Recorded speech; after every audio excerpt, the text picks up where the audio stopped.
मोरा निवेदन।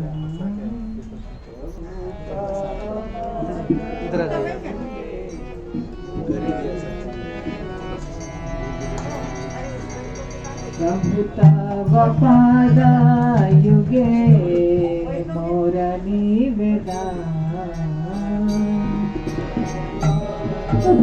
हे प्रभु, आपके चरण कमलों में मेरा ये निवेदन है। किसके, कौन से प्रभु, कौन है?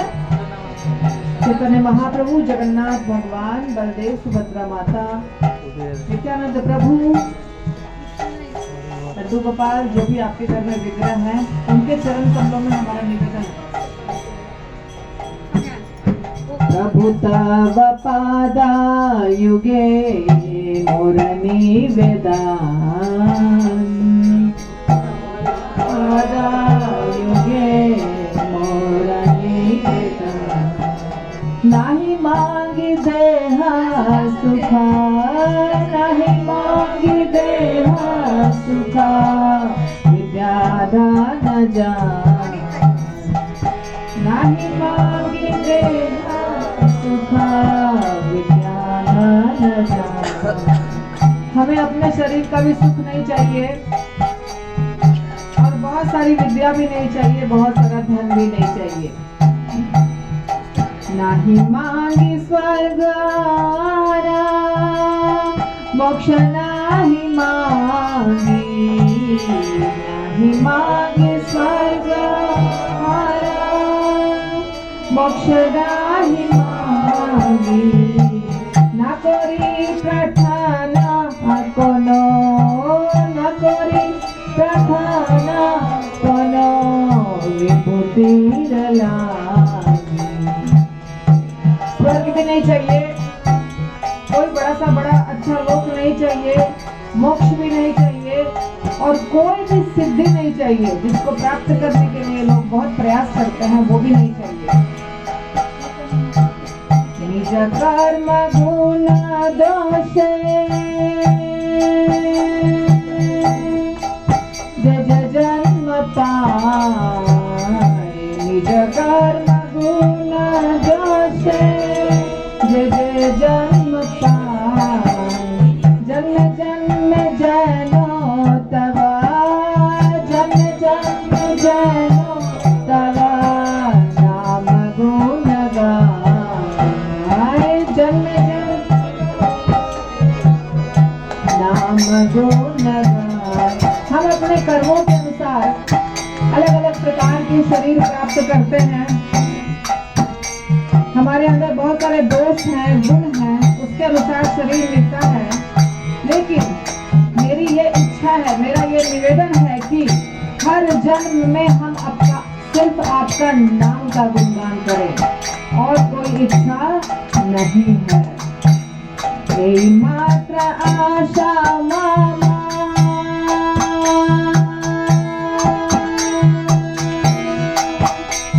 चलने तुम्हार। यही मात्र आशा मामा, चलने तुम्हार। आहे तुमकी भक्ति हृदय, आहे तुमकी भक्ति हृदय, जाके अनुसार। हमारी इच्छा है हमारे हृदय में आपके प्रति अहत की भक्ति जागृत हो और शुद्ध भक्ति की इच्छा हो।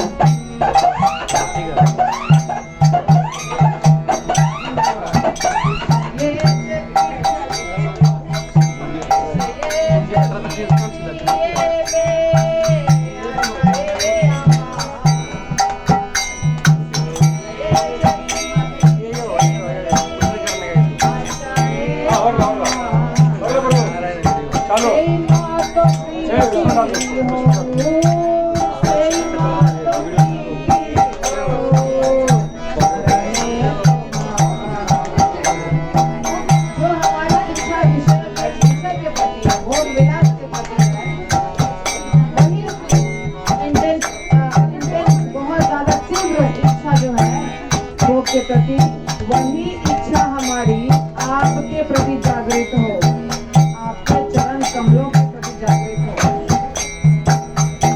विपदे संपदे ताहा सकुशलम भावे, विपदे संपदे ताहा सकुशलम भावे।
ओके, तो हम आज बहुत अच्छा एक टॉपिक ले रहे हैं जो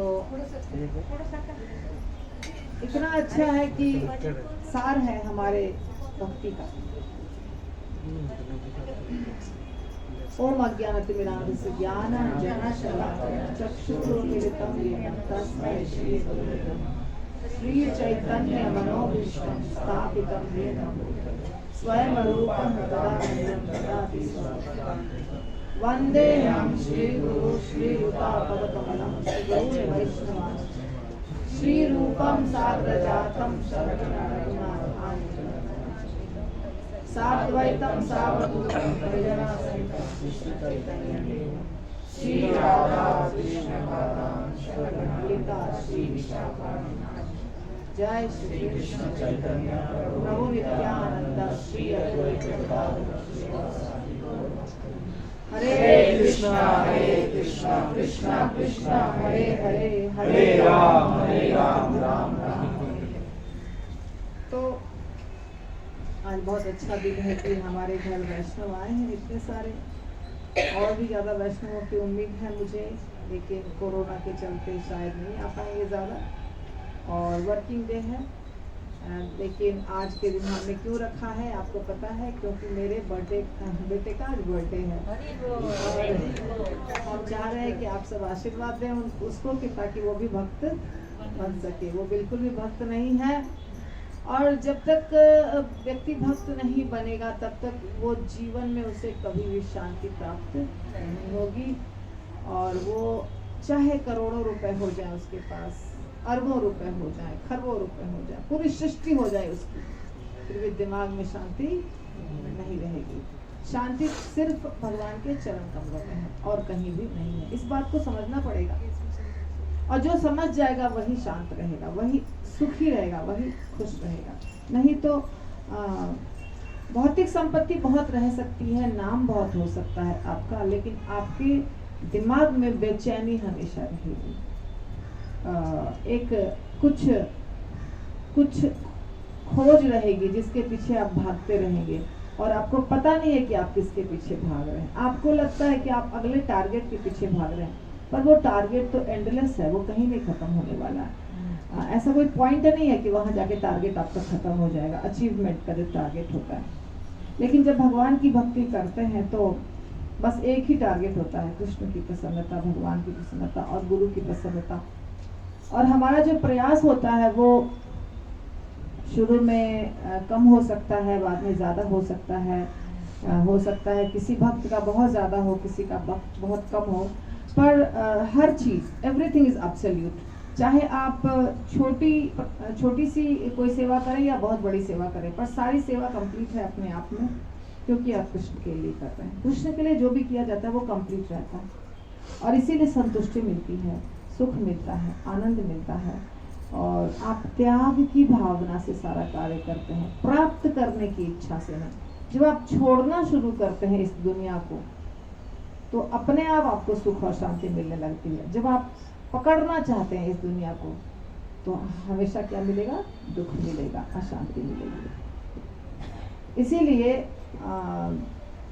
सबको भक्ति करनी चाहिए और जो भाग्यशाली है वो कर रहा है, जो भाग्यशाली नहीं है वो नहीं पकड़ा है अभी भक्ति को। लेकिन वैष्णव की कृपा से ही हम भक्त बनते हैं। तो आप सब कृपा करिए ताकि मेरा बेटा भी भक्त बने। हम बहुत सालों से प्रयास कर रहे हैं लेकिन सक्सेसफुल नहीं हो रहा है। कोई बात नहीं, भगवान की जब इच्छा होगी, वैष्णव की जब कृपा होगी तो हो जाएगा। तो ये जो श्लोक हमने लिया है वो है चैतन्य चरितामृत का श्लोक। अनर्पितर चरिम चिरात करुणयावती नः कलौ समर्पयितुम उन्नत उज्ज्वल रसाम स्वभक्तिम भक्तिश्रियम हरि पुरट सुंदर अद्युति कदम्ब संदीपितः सदा हृदय कंदरे स्फुरतु वह सचिनंदनः। चैतन्य महाप्रभु कौन है ये बता रहा है ये श्लोक। चैतन्य चरितामृत आदि लीला अध्याय 3 श्लोक संख्या 4 है ये। तो वे प्रभु श्रील प्रभुपाद की जय। वे प्रभु जो श्रीमती सची देवी के पुत्र के रूप में विख्यात हैं, आपके अंतरतम में दिव्य स्थान ग्रहण करें। वे पिघले सोने की द्युति से समुद्भासित होकर इस कलयुग में अपनी अहेतुकी कृपा से भक्ति का सर्वोच्च रस माधुर्य रस प्रदान करने के लिए अवतरित हुए हैं, जिसे इसके पूर्व कोई अन्य अवतार नहीं कर पाया था। तो बहुत सारे अवतार होते हैं और बड़े दुख की बात है कि आजकल के जो नवयुवक पीढ़ी है वो इसको मानते नहीं है। लेकिन शास्त्रों में इसका वर्णन है और सिर्फ वर्णन ही नहीं है।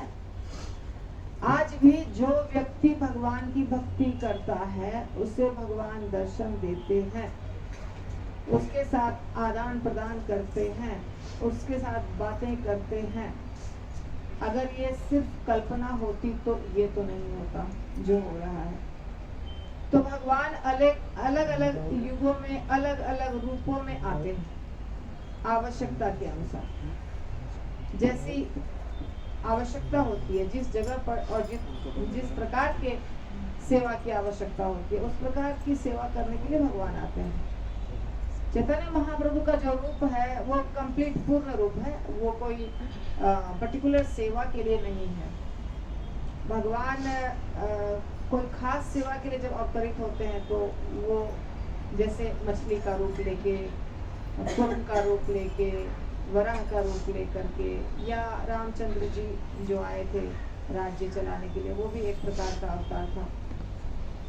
लेकिन भगवान जो कंप्लीट है गोलोक धाम में कृष्ण, और वो किसी खास मकसद को पूरा करने के लिए नहीं आते, वो बस आ जाते हैं उनकी जब इच्छा होती है। इसी प्रकार चैतन्य महाप्रभु और भी विशेष है, बहुत ज्यादा विशेष है।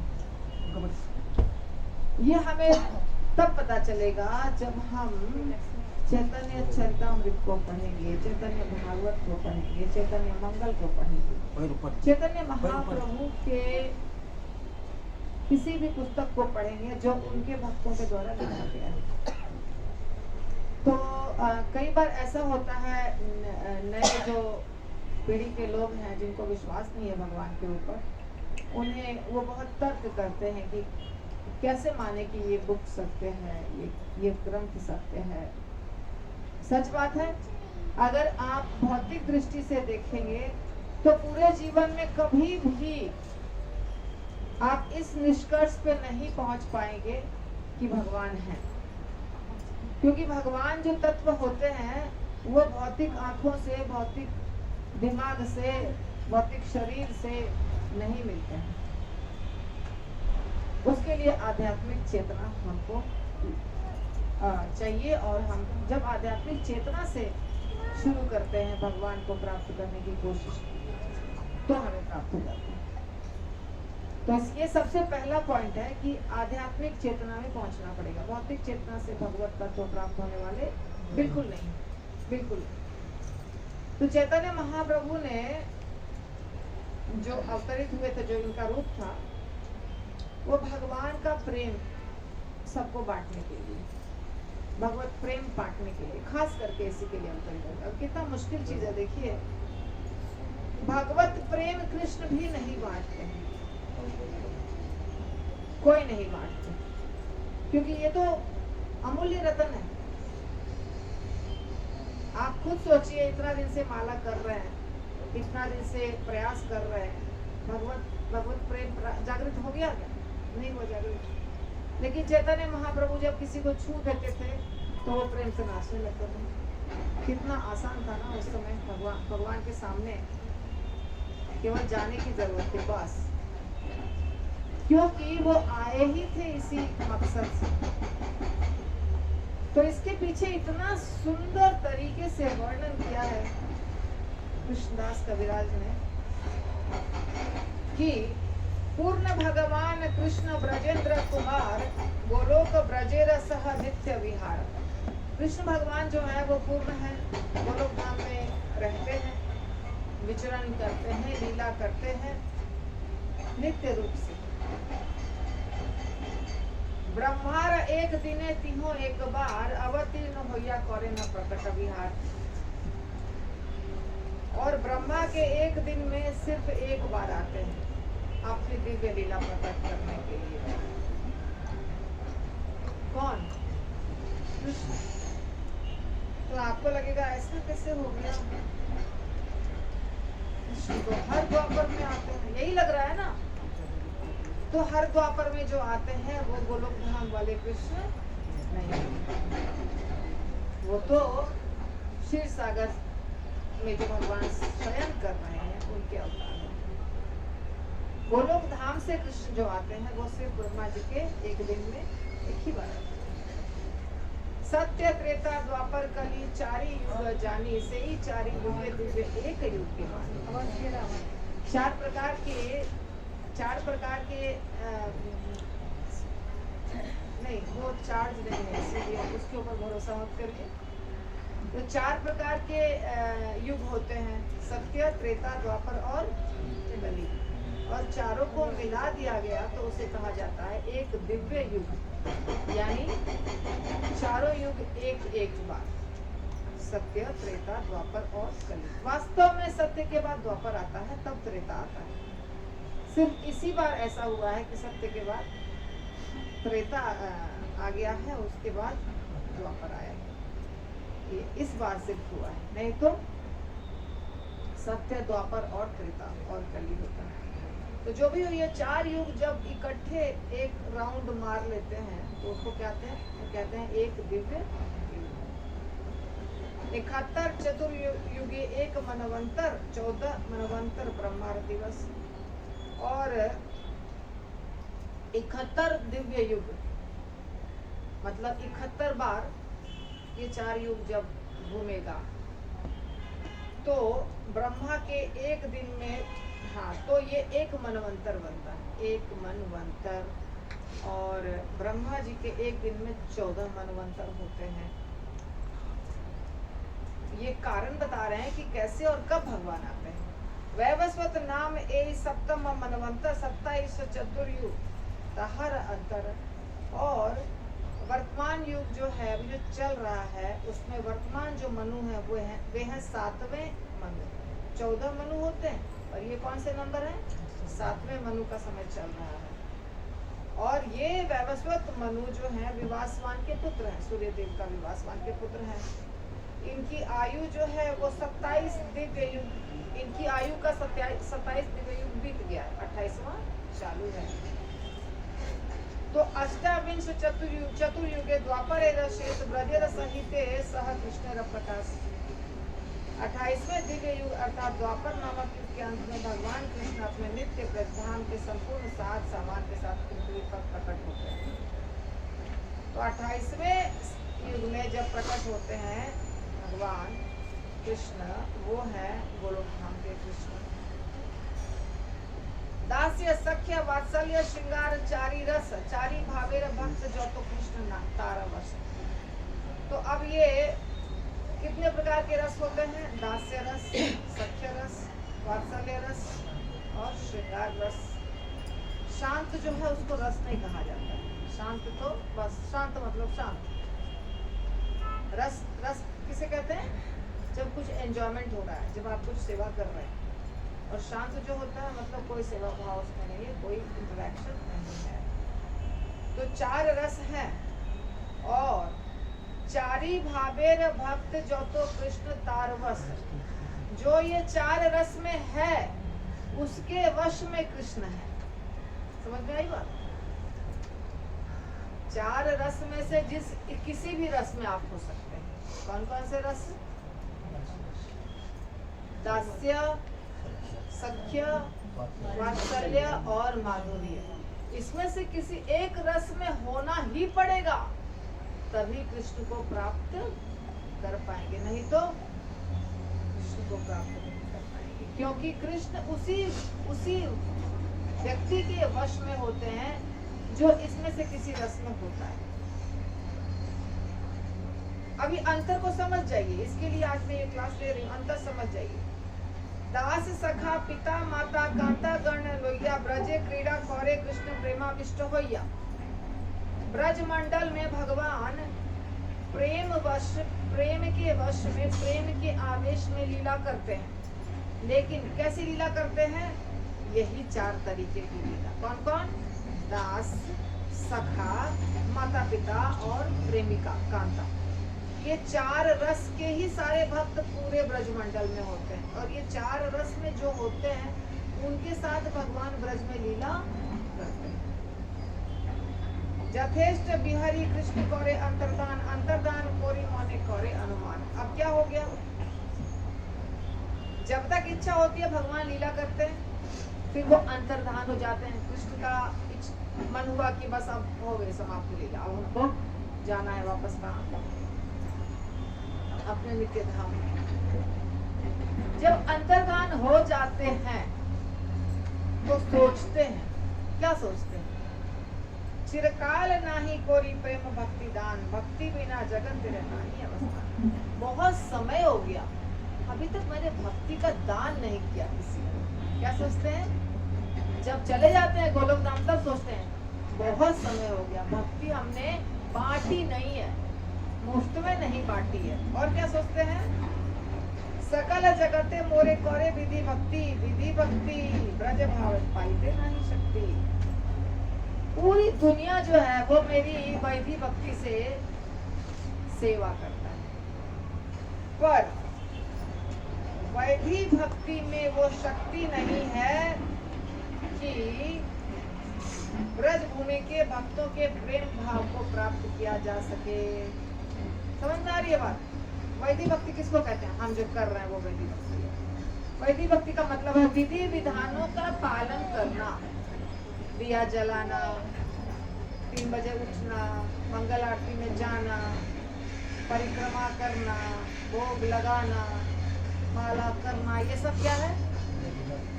वैदिक भक्ति। इसी को कहते हैं वैदिक भक्ति। तो कह रहे भगवान की वैदिक भक्ति में वो शक्ति नहीं है कि ब्रजमुखी के भक्तों का भाव प्राप्त कर सके। ऐश्वर्य ज्ञानेते सब जगत मिश्रित, ऐश्वर्य शिथिल प्रेम नाही मोर प्रीत। सारी दुनिया मेरे ऐश्वर्य को जानते हैं। कृष्ण कह रहे हैं सबको पता है कि कृष्ण परम भगवान है, और ऐश्वर्य को जानने के कारण वो भगवान भगवान भगवान आगे भगवान दर्शन दे रहे हैं, ऐसा भाव लेकर पूजा करते हैं। कैसा भाव? ये भगवान है। जैसे अर्जुन ने कहा ना कि अरे मुझे तो पता नहीं था कि आप भगवान हैं, मैं तो आपके साथ खेलता था, खाता था, बेड पे सोता था एक ही बिस्तर पे, अभी पता चला कि आप तो भगवान हैं। तो फिर वो भगवान की तरह भाव हो गया उसका, ये भगवान और हम साधारण आदमी। तो कह रहे हैं कृष्णदास कविराज ये शिथिल भक्ति है। क्या है? ये जो भक्ति है ना, जिसमें आप जानते हैं कि ये भगवान है और मैं एक साधारण व्यक्ति हूँ, और ये सोच के जब आप पूजा पाठ सब कुछ करते हैं, वैदिक भक्ति करते हैं, वो भक्ति डल होती है। क्या होती है? शिथिल मतलब डल, उसमें कुछ मजा नहीं है। क्यों? ऐश्वर्य ज्ञाने विधि भजन कोरिया, वैकुंठ के जाए चतुर्विध मुक्ति पाइया। ऐश्वर्य का ज्ञान होने के कारण भय, श्रद्धा, सम्मान ये सब होता है, और उसके बाद विधि भक्ति करते हैं तो उससे सिर्फ क्या प्राप्त होगा? वैकुंठ, गोलोक धाम प्राप्त नहीं होगा। क्या प्राप्त होगा? वैकुंठ में लक्ष्मी नारायण है, और वहाँ पे सारे जो उनके भक्त हैं वो जाते हैं, और वहाँ पे सम्मान, पूजा, उनका जो ऐश्वर्य बहुत सारा होता है भगवान का, वो सारा चीज उनको दिखाई देता है, और उसके साथ ही वो पूजा पाठ भक्ति करते हैं। अब साष्टी सारूप्य आर सामीप्य सालोक्य सायुज्य ना लय भक्त जाते परम्भाइक्य, 4 प्रकार की मुक्तियां होती है। कौन कौन? एक साष्टी, एक सारूप्य, एक सामीप्य और एक सालोक्य। लेकिन भक्तगण को तो सायुज्य मुक्ति नहीं चाहिए। सायुज्य किसको कहते हैं? जिसमें भगवान के शरीर में विलीन होते हैं, भगवान के लाइट में विलीन होते हैं। तो भगवान ने कहा, सोचा, ये सोच रहे हैं भगवान, ये सब ये कौन सोच रहे हैं? कृष्ण सोच रहे हैं। कौन सोच रहे हैं बताइए? ये सब सोच रहे हैं भगवान। कहाँ सोच रहे हैं? गोलोक धाम जाने के बाद गोलोक धाम में सोच रहे हैं। युग धर्म प्रवर्ताई मु नाम संकीर्तन चारी भावी भक्ति दिया नाम नाचा मु भुवन। अब मैं क्या करूंगा? मैं युग धर्म अर्थात नाम संकीर्तन का प्रचार करूंगा और पूरे संसार को नचाऊंगा, प्रेम में विभोर हो करके सबको नचाऊंगा। इसीलिए जब चैतन्य महाप्रभु आते हैं तो क्या करते हैं? वो सबको नचाते हैं। किस चीज में नचाते हैं? भगवत प्रेम में नचाते हैं। तो आपनी करिमु भक्त भाव अंगीकारे, आपनी आचार्य भक्त सिखाइमु सवारी। तो मैं खुद भक्त बन जाऊंगा। अब मैं जाऊंगा भक्त बनकर, भगवान बनकर नहीं जाऊंगा, भक्त बनकर जाऊंगा और भक्ति का प्रचार करूंगा, सबको भक्ति दूंगा, सबको प्रेम दूंगा और सबको नचाऊंगा प्रेम में, और सबको शिक्षा भी दूंगा भक्ति कैसे करनी चाहिए, इस बात की शिक्षा भी दूंगा। क्योंकि आपने ना कोई धर्म सिखाना ना जाए, यही तो सिद्धांत गीता भागवते गाए। कि जो व्यक्ति भक्ति नहीं करता है वो किसी को भक्ति नहीं सिखा सकता। सच बात है कि नहीं? आपके पास जो चीज है वही दीजिएगा दूसरे को, आपके पास है ही नहीं भक्ति तो आप कैसे दीजिएगा? इसीलिए कृष्ण भक्ति नहीं देते हैं, चैतन्य महाप्रभु भक्ति देते हैं, क्योंकि चैतन्य महाप्रभु भक्त बनकर आए हैं। तो भक्त बनकर आए हैं तो बांट सकते हैं भक्ति।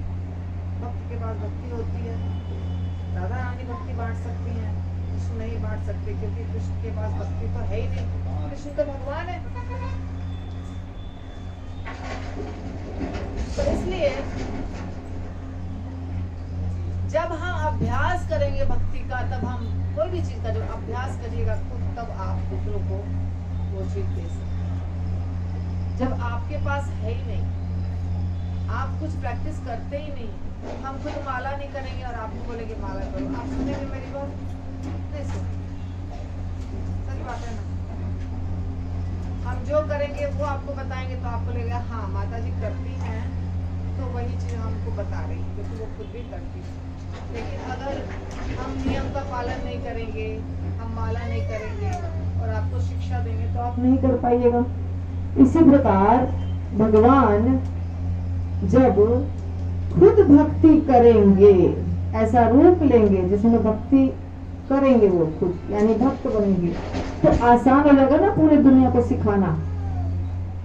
वो खुद नाच रहे हैं, खुद गा रहे हैं, खुद चैंटिंग कर रहे हैं, खुद दर्शन कर रहे हैं। तो इसलिए चैतन्य महाप्रभु को आप देखिएगा, वो सब कुछ किए हैं, तरह तरह के मंदिर में गए हैं, वृंदावन गए हैं, साउथ इंडिया गए हैं, सब जगह गए हैं और उन्होंने सबको कीर्तन करके, संकीर्तन करके नचाया है सबको।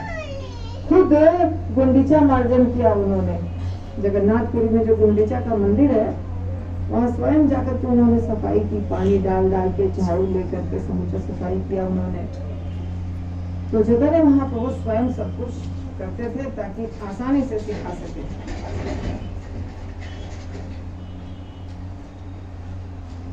तो भगवान कह रहे हैं कि ये भगवत गीता का है। भगवत गीता में जो भगवान ने कहा है, यदा यदा ही धर्मस्य ग्लानिर्भवति भारत, जब जब धर्म की हानि होती है तब मैं आता हूँ। क्या करने के लिए आता हूँ? अधर्म का नाश करने के लिए और धर्म का की स्थापना करने के लिए अवतार लेता हूँ। पवित्र आत्माओं का उद्धार करने के लिए, दुष्टों का विनाश करने के लिए आता हूँ। क्योंकि यदि ऐसा नहीं होगा तो सारा जगत जो है वो अवांछित जनसंख्या का कारण, मेरे कारण हो जाएगा। सब गलत आदमी वहाँ पे समाज में गलत व्यक्ति जो है वो सब जगह दिखेंगे। क्यों दिखेंगे? क्योंकि भगवान नियम तोड़ेंगे। जब भगवान नियम तोड़ेंगे तो दुनिया भी बोलेगी कि चलो हम भी नियम तोड़ सकते हैं। ऐसा कृष्ण ने बोला है भगवत गीता में। उसी बात को यहाँ चैतन्य चरितामृत में कृष्णदास कविराज ने बताया है। तो मुझे लगता है कि अब रोकना चाहिए क्योंकि टाइम हो गया और जो